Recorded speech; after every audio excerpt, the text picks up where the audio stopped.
তো আগের ভিডিওতে নিশ্চয়ই দেখেছো যে আমরা গাড়ি নিয়ে বেরিয়েছিলাম, এখন কিন্তু গাড়িটা এক জায়গায় জমা দিয়ে আমরা হেঁটে হেঁটে একটু ঘুরছি। তারপর আর এখানে দেখো এই রাক্ষসটা বাচ্চাটাকে নিয়ে আছে, আর আমার মেয়েকে আমি এখানে একটু ভয় দেখাচ্ছিলাম যে তুমি ভাত না খেলে এইরমভাবে তোমায় ঝুলিয়ে ধরবে রাক্ষস। আর রাক্ষসটা বলছে ওই যে একটা বাচ্চাদের কার্টুন হয় না, বলে হাউ মাউ কাউ মানুষের গন্ধ পাও, সেরকম বলছে। আর আমার মেয়ে ওখানে ভয় পাচ্ছিল। তারপরে এখানে চলে এলাম একটা মেলায়, ছোট্টখাট্টো মেলায়। এই যে ট্রেনটা দেখতে পাচ্ছ, এই ট্রেনটায় আমি আর আমার মেয়ে বসেছি, আর হাজব্যান্ড একটু ভিডিও করে দিচ্ছিল। আর আমার মেয়ে খুব খুশি হয়েছে যেন ওই ট্রেনটাই বসে, আর আমারও খুব মজা লাগছিল।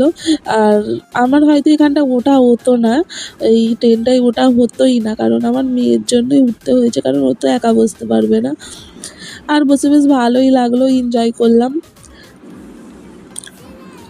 এদিকে মানে শুধু চড়ার জিনিসগুলো বসেছে, কোনো রকম খাবারের জিনিস কিছুই বসেনি, খালি আইসক্রিমের একটা গাড়ি বসেছিল। আর পাশে আরেকটা ছোট এইভাবেই মেলা হচ্ছে ছোট মতো, তো ওখানে গিয়েছিলাম, ওখানে একটু খেয়েছি।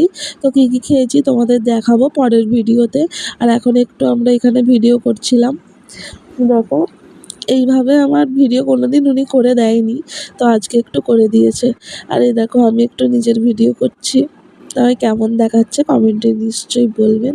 এই বোরখাটা নতুন কিনেছিলাম, এটাই পরে নিয়েছি, আগেও তোমরা দেখেছো। তো আমি নতুন আরেকটা বোরখা কিনেছি, ওটা এখন মানে আমি ওটা ভাঙিনি, পরে আবার পরবো। তো এখানে হাজব্যান্ডকে বললাম তুমি আর মনা একটু দাঁড়াও, ওনার ছবি তুলছিলাম। আর তারপরে এইসব দেখতে দেখতে একটু খিদে পেয়ে গিয়েছিল, চলে গিয়েছিলাম পাশের মেলাটায়। তো ওখানে কী কী খেয়েছি নিশ্চয়ই দেখবেন। টাটা।